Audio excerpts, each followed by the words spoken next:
breve possível. Eu sei que todos estão cansados,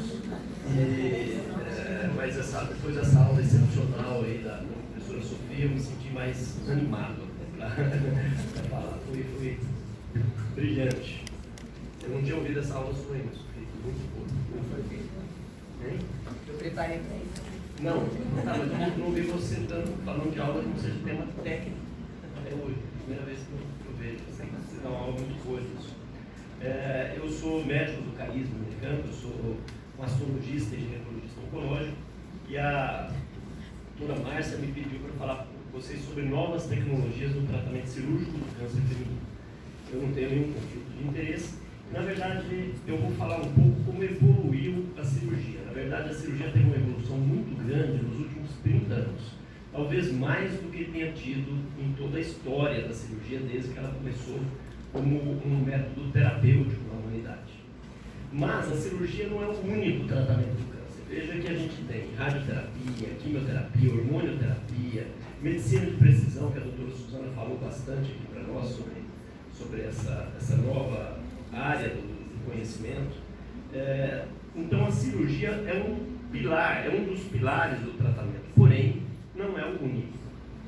Eu vou falar rapidamente para vocês em relação ao câncer feminino, começando pelo câncer de mama e depois falando um pouquinho do câncer ginecológico. O que nós tivemos de evolução então nesses últimos anos da cirurgia? Primeiro, a abordagem diagnóstica.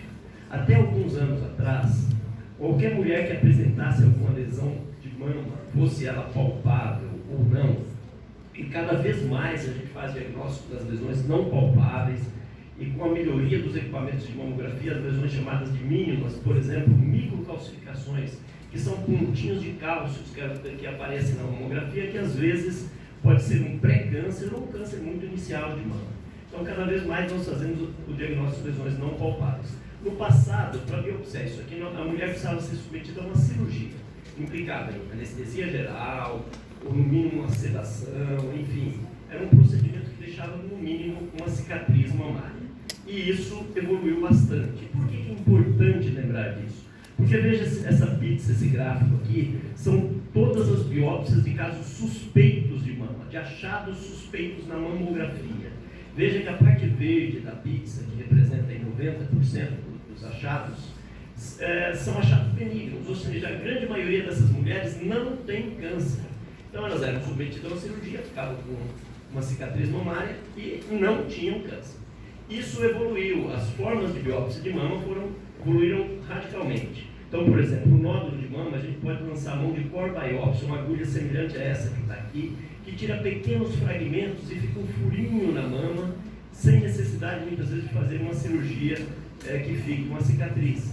Mesmo nas lesões mínimas, aqueles pontinhos de cálcio, que às vezes a gente precisa lançar a mão de uma cirurgia algumas vezes, até para isso nós temos uma evolução da forma de biópsia através da mamotomia, que de novo retira a lesão com anestesia local e deixa um furinho muito pequeno, ou seja, nós diminuímos muito as mutilações cirúrgicas, cicatrizes cirúrgicas sobre a mama, que tem um impacto muito negativo na questão das biópsias de mama. E a mastectomia? A mastectomia é a retirada total da mama. Ainda lançamos mão desse tratamento. A mastectomia envolve não só a retirada, isso é uma figura mostrando que no passado muitas mulheres passaram por isso. Felizmente hoje não representa a maioria das cirurgias mamárias, a grande maioria são cirurgias conservadoras. Então nós fazemos hoje a mastectomia como a cirurgia de exceção, vamos dizer assim. Mas quando ela é feita, é retirada a glândula mamária e é esvaziado os gânglios da axila. O que evoluiu hoje nessa cirurgia? Primeiro que nós conseguimos agregar reconstrução mamária. O Brasil foi um país muito pioneiro nisso. Um dos pioneiros aqui no Brasil foi o Dr. Merck, que era um médico que estava associado também à Unicamp, o professor Pinotti, e ele fazia rotações de grandes retalhos para reconstruir a mama. Essa reconstrução mamária também evoluiu, a gente consegue reconstruir com retalhos de músculo, por exemplo, do grande dorsal, e ficam reconstruções que entregam uma estética muito boa, muitas vezes, para as mulheres, recuperando a autoestima das mulheres, ou até com implante mamário, que são as próteses de silicone. Então, a reconstrução pós-mastectomia foi uma grande mudança, mas seguramente a grande mudança de cirurgia no câncer de mama nos últimos 35 anos se deve a esse homem. Esse tinha uma genialidade ímpar, o professor Umberto Veronese, da Itália, um dos pais da mastologia moderna. Ele desenhou um estudo que criou a proposta de uma cirurgia conservadora da mama, que ele chamou de quadrantectomia. A ideia é, ao invés de tirar a mama, que era a única cirurgia que tínhamos até então, isso era na década de 80, no ano de 85, ele publicou isso, no final dos anos 70, ele começou a fazer essa técnica. Ele tirava um quadrante da mama e, com isso, conservava a maior parte da mama, devolvendo muita autoestima às mulheres. E os estudos mostraram que, quando fazia isso e associava a radioterapia, a mortalidade era igual tirar a mama toda. Mas não só na mama a cirurgia evoluiu também na abordagem da axila. Quando a gente retira todos os linfonodos é aquela íngua, quando alguém machuca a mão e forma uma ínguazinha embaixo do braço, nós temos na nossa axila entre 15 a 30 gânglios, com a média de uns 23 a 24 gânglios na axila. Se tirarmos todos esses gânglios, aumenta o risco de inchaço do braço, porque esses gânglios servem para drenar o que sobra da irrigação sanguínea. E o professor Veronese também propôs, ele foi um dos pioneiros a propor isso, ele e um outro médico dos Estados Unidos propuseram um método que chama pesquisa do linfonodo sentinela. Ou seja, ao invés de esvaziar todos os gânglios, injeta uma substância, ou corante azul, ou uma substância marcada radioativamente. Quando é radioativa, o médico leva essa sondazinha no intraoperatório e faz com que a gente detecte entre aqueles 23 gânglios que tem ali, qual deles, ou um conjunto deles que são o sentinela, e evita que se tire todos os gânglios da axila, diminuindo o risco de inchaço do braço. Então essa também foi uma grande evolução e o resultado entregue muitas vezes é uma cirurgia como essa, que tem uma excelente aceitação por parte da paciente. Oncoplastia foi outra grande evolução da cirurgia mamária. Muitas vezes o câncer de mama ocorre numa idade que a mama já caiu um pouco e, por estar caída, além da questão de fazer, por exemplo, uma cirurgia conservadora, essa mama vai ficar diferente da mama oposta, tem a questão de que o campo de radioterapia precisa envolver toda a mama e às vezes envolve um campo maior. Com a oncoplastia, a gente aplica técnicas de cirurgia plástica, sobe essa areola, coloca a mama muitas vezes na posição, até com ganhos estéticos para algumas mulheres. Claro que isso não se aplica a todas, mas as que se aplicam são beneficiadas com isso e a gente conseguiu minimizar, vamos dizer assim, a invasão. Outras técnicas mais modernas, como radioterapia intraoperatória, que são pontuais, são específicas para casos bem selecionados de câncer de mama, mas reduz intervenções, faz com que a mulher já saia tratada em um ato único, sem precisar fazer a radioterapia pós-operatória. E o câncer ginecológico? Como evoluiu a abordagem cirúrgica? A Federação Internacional de Ginecologia e Obstetrícia define como é que se estadia os cânceres. Por exemplo, o câncer do colo uterino, o estadiamento é clínico. O estadiamento é dizer até onde esse câncer foi, até onde ele se alastrou, vamos dizer assim. Porém, o tratamento dele é cirúrgico. Câncer de vulva e vagina é clínico, o estadiamento, mas muitas vezes usa cirurgia para tratar. O câncer de ovário, o estadiamento é cirúrgico e o tratamento também.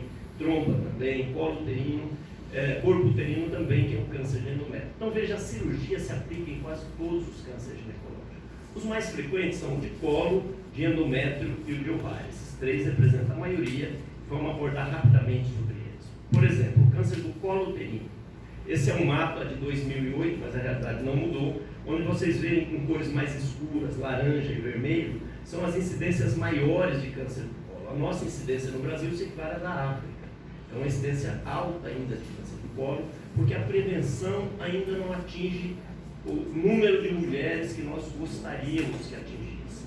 E o câncer do colo ele tem uma peculiaridade, ele é causado por um vírus, da mesma família daquele vírus que causa a crista de Galo, mas não é o mesmo subtipo, mas é da mesma família, mas ele demora muito para causar as alterações. Ele altera uma célulazinha aqui do colo uterino, na transição entre a parte interna e externa, e essa alteração passa por uma alteração de baixo grau, para chegar a uma alteração de alto grau, que é um pré-câncer do colo ainda, e depois vira o câncer. Então ele nos dá uma oportunidade, ao longo de bastante tempo, de fazer um diagnóstico precoce. E esse diagnóstico precoce, até hoje, foi feito pelo Papa Nicolau. Hoje está sendo substituído gradativamente. Nós temos um estudo, que foi um estudo piloto com o Sindão Picamp, pelo professor Júlio Teixeira, professor Zeferino, e que hoje tem uma possibilidade de ser aplicado pelo país inteiro, de se utilizar o teste do HPV ao invés de utilizar o Papa Nicolau. Mas o Papa Nicolau é o que nós temos hoje disponível e, se usado, ele reduz muito o diagnóstico da neoplasia tardia, aumenta o diagnóstico precoce e, consequentemente, aumenta a sobrevida. A cirurgia para tratar o câncer do colo uterino é uma cirurgia muito extensa. É uma cirurgia que envolve a retirada do útero, a retirada dos ligamentos que ligam o útero lá na bacia, a retirada dos linfonodos, os gângliozinhos que tem dentro do abdômen. E esse trabalho, recentemente, tem uns 5 anos atrás, mostrou para a gente que não dá para fazer essa cirurgia toda por técnica minimamente invasiva, que nós vamos falar aqui. A cirurgia do colo ainda é uma cirurgia aberta, e por ser aberta, nós precisamos de um maior tempo de recuperação. A cirurgia minimamente invasiva implica um tempo menor. No caso do colo, a gente precisa fazê-la aberta, precisa envolver a retirada de todos esses gânglios, e isso aumenta o risco de inchaço dos membros inferiores, enfim. Quanto mais precoce for o diagnóstico, menor é o tamanho da cirurgia que nós vamos fazer. Aqui talvez uma promessa futura do colo, que é a questão do linfonodo sentinela, semelhante ao que fazemos para a mama, nós vamos fazer provavelmente também para o colo. Já estamos fazendo para alguns tumores muito iniciais, mas ainda é algo em estudo, é uma promessa futura.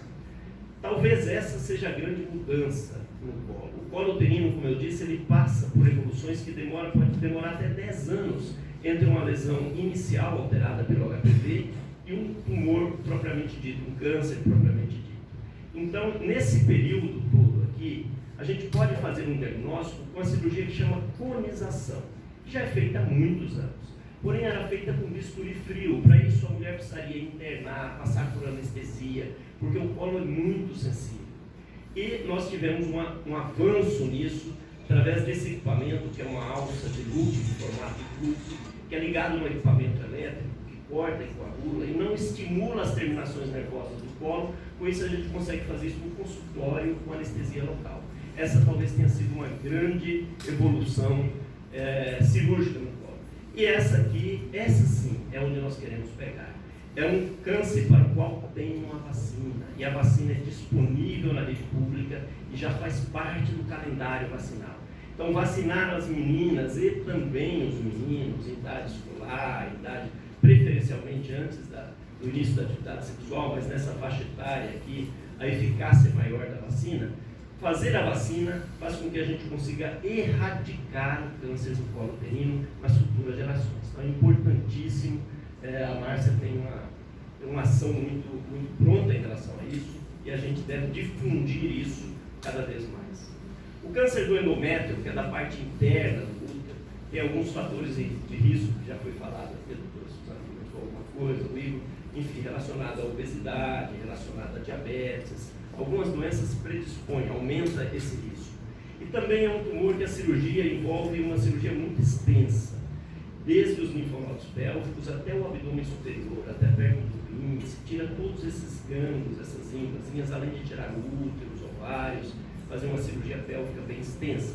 Este sim é possível fazer por via minimamente invasiva, e essa foi a grande evolução do câncer de endométrio. A minimamente invasiva temos a laparoscopia, a cirurgia videolaparoscópica, ou seja, se opera toda essa cirurgia que eu falei, da mesma forma, com a mesma resolutividade, por furinhos no abdômen, ao invés de aberto no abdômen, está relacionada a muito mais complicações. A laparoscopia evoluiu de equipamentos rudimentares como esse para modernos equipamentos, onde a equipe opera um sistema de videolaparoscopia, e com isso nós conseguimos fazer quase todas as cirurgias que se faz aberta, a gente faz por esse método. No Brasil, a gente deve muito a esse homem que fez a primeira cirurgia videolaparoscópica, o Francesco Viscomi, já falecido também, logo depois de ter sido feita nos Estados Unidos. E veja, em 92, ou seja, muito recentemente essa técnica se desenvolveu. É uma técnica muito nova na medicina. O câncer inicial do ovário também pode ser abordado por via minimamente invasiva, é factível para tumores restrito-pelvis. A equipe tem que estar preparada para isso. E no caso do tumor de ovário, é preciso que se retire hermeticamente, ou seja, dentro de saquinhos preparados para isso, que existe próprio para a videolaparoscopia. Em relação ao câncer do corpo uterino, havia minimamente invasiva, isso aqui é de novo um estudo clínico, não quero que vocês leiam isso, não precisa, mas só mostrando que esse estudo validou o uso da via minimamente invasiva. Aqui nessa curvinha dourada, isso é a taxa de recorrência de volta da doença em função do tipo de cirurgia. Na curvinha dourada está a cirurgia minimamente invasiva e na outra curvinha escura está a cirurgia aberta, convencional. Veja que as curvas quase se sobrepõem, mostrando que recorre tanto numa quanto no outro método. Com a vantagem que a cirurgia minimamente invasiva reduz a perda sanguínea, reduz o tempo médio de internação significativamente, reduz dor pós-operatória, reduz uma série de complicações como trombose e tem uma mesma equivalência em relação aos resultados cirúrgicos. Recentemente nós tivemos o desenvolvimento da cirurgia robótica. A cirurgia robótica nada mais é do que uma vídeo. Na verdade, essa ideia começou com a Guerra Fria. A NASA mandava homens para o espaço e competia com a Rússia. Os dois queriam ser o primeiro a pousar na Lua, a pisar na Lua, enfim. A corrida espacial fez com que fosse necessário ter uma telepresença em medicina. Muitas vezes esse astronauta tinha um problema lá em cima, precisava de um médico aqui resolvendo o problema dele lá, falando tome tal remédio, enfim. A necessidade de telepresença médica, associada à necessidade de melhoria de equipamentos médicos e da melhoria do conhecimento tecnológico, fez com que desenvolvesse a chamada era robótica. Em 1985 teve esse primeiro protótipo, em 92 foi feita uma cirurgia ortopédica robótica. Na década de 90 quebrou-se um paradigma, fazendo com que se associassem insufladores aos robôs da época para poder abordar o abdômen. E esses foram os protótipos que foram surgindo até chegar ao moderno sistema da Vinci, que é esse aqui, que é o que nós utilizamos hoje em dia. Esse é o robô que se utiliza hoje em dia. Esse robô é instalado através de pinças que são instaladas no abdômen do paciente, é como se fosse uma videolaparoscopia, através de furinhos, colocam as pinças, e essas pinças é conectada ao robô, tá? A forma que o robô se apresenta, esse é o último da Vinci. E aqui mostra como esse robô evoluiu, de maneira que, dos protótipos iniciais para hoje, ele permite principalmente a conectividade com outras plataformas. Guardem isso, isso é importante, talvez para o futuro dessa cirurgia, que talvez seja o futuro da cirurgia mesmo. Na cirurgia robótica, embora chame robótica, quem opera é o cirurgião. Ele opera sentado nesse console, ele tem uma visão tridimensional e ele controla o robô. Todo movimento que ele faz com a mão, o robô repete no interior do corpo do paciente com uma precisão muito grande. E o robô filtra o tremor da mão do cirurgião. O robô é basicamente isso. Essa é a visão tridimensional que ele tem e essa é a forma como ele enxerga as pinças dentro do abdômen do paciente. O robô permite um movimento de punho, as pinças de vídeo são rígidas, as pinças robóticas movimentam como se fosse uma mãozinha. É como se você tivesse miniaturizado o cirurgião e colocado dentro do interior do paciente, basicamente isso. Então a cirurgia robótica ela tem várias vantagens por isso, porém é quase uma videolaparoscopia melhorada. Melhorou pouco em relação a vídeo até o presente momento. Mas ela já é factível, já se tem muito estudo sobre isso em relação à abordagem oncológica. Ela permite abordar retroperitônio, que é aquela parte posterior do abdômen. Ela reduz mortalidade, assim como a vídeo também reduz, e ficou tão popularizada que é comum nos Estados Unidos ver cartazes como esse fazendo propaganda de cirurgia robótica. Aqui, residentes treinando em cirurgia robótica em simulador, então ela permite um treinamento prévio do cirurgião em simuladores, fazendo com que ele fique mais hábil para cirurgias posteriores. Tá? Vários modelos de robôs estão vindo no mercado, um deles é esse, outro é o Google Haas, mas todos eles têm a grande vantagem de permitir, por exemplo, essa plataforma Mira aqui, ela permite que o cirurgião consiga enxergar imagens, por exemplo, de tomografia, PET-CT, ressonância magnética. Em metade da tela ele enxerga a imagem e ela correlaciona a imagem com a área topográfica onde o cirurgião está operando. Eu assisti uma palestra ontem que eu achei muito interessante, era de um futurista, eu não sabia nem que tinha essa profissão. O futurista é o indivíduo que é contratado por grandes empresas para verificar tendências para onde está indo. E ele falou do metaverso. A hora que ele falou, eu comecei a imaginar isso. O robô está cada vez mais associado com inteligência artificial. Imagine no futuro, quando o robô puder tomar uma decisão. Aí talvez o cirurgião nem sente no console do robô. Mas, enfim, por isso que eu digo que é uma cirurgia do futuro, porque ela está conectada a outras plataformas, como era, por exemplo, o iPhone. Aqui é um resumo de que a minimamente invasiva deve ser cuidadosamente indicada. Hoje em dia ela tem a mesma, não tem nenhuma superioridade sobre a laparoscopia, com raras exceções, mas é uma cirurgia que veio para ficar. A medicina de precisão, a Suzana já abordou isso com vocês bastante, hoje é algo que tende a reduzir a nossa abordagem cirúrgica de uma forma geral. E por último, queria só agradecer imensamente a presença de vocês, o convite da Márcia, e dizer que vocês foram guerreiros em ficar até o final aqui. Muito obrigado.